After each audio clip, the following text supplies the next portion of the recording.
Novinho, ó. Agora quem faz cabeça pra baixo? Ele passa a mão por baixo. Como que ele passa a mão por Já baixo? assistiu aquele filme? Ah, acho que você assiste filme não. Ó. O cara vai. O cara vai trepar, mas só que eles morrem no final. O cara vai trepar mesmo, a mulher bota assim, no coisa no rabo dele. Muita coisa, já viu? Quem que bota no rabo de quem? Mas morre mesmo, cara. Tu vê matando mesmo, tio. O que que bota no rabo de quem? Passando aqui. Os caras, virgem, vai tirar a virgindade.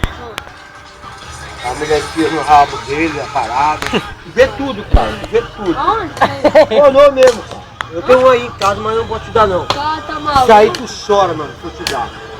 Chora de quê? Ele chora e se acaba na bronha, né? Não, ele se acaba, é pior ainda. É, Se acaba na bronha.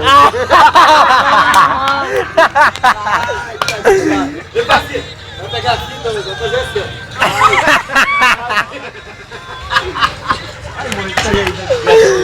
Caralho! Fazer, não fazer. Chega lá, Renato, ó, eu vou testar certo. Olha, como é que tá deitando na mão já? Já tá com a madeira dele ali, ó. Ele vai virar só o tronco, ó. Vai virar só o tronco, ó. Ah, tá. Tirando a madeira.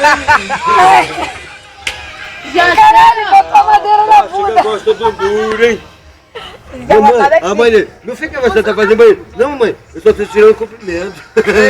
O comprimento da porra. Eu tô sentindo um vaso. O vaso é o cu. Não, tô brincando, tá? Mas ele, quando não tem vassoura, não, Não, tem é nada só pra assim, passar- é só passar o tempo ele mesmo, brinca né? com a vela de vez em quando. A vela? Não, a vela é só pra queimar do lado da rosca. O resto é pra meter a vara. A vela é só pra molhar, pra alimentar a madeira que vai meter, ó. Ele quebrou. Ai, Ele já quebrou. quebrou a madeira. Pra não botar o comprimento. Agora aquele comprimento ali já dá, né, mano? É fácil. Só molecagem mesmo. Aí, morre de sorriso da miséria do dia.